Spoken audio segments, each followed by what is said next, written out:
नवाल ने धोखा दिया है मुझे। जुदा हो गए हम आज।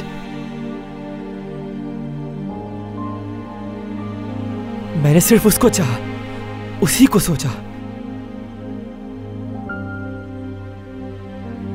मेरे जज्बात तक जानती थी वो तो।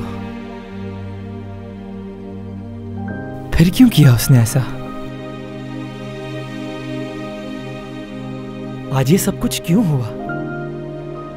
नहीं होना था।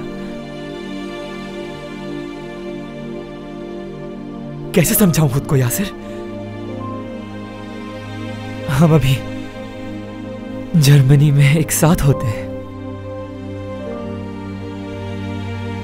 बहुत खुश होते हैं।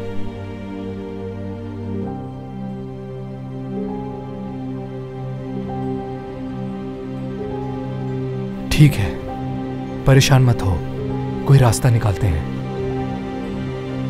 पहुंच जाएंगे नवाल तक, बस तुम परेशान मत हो।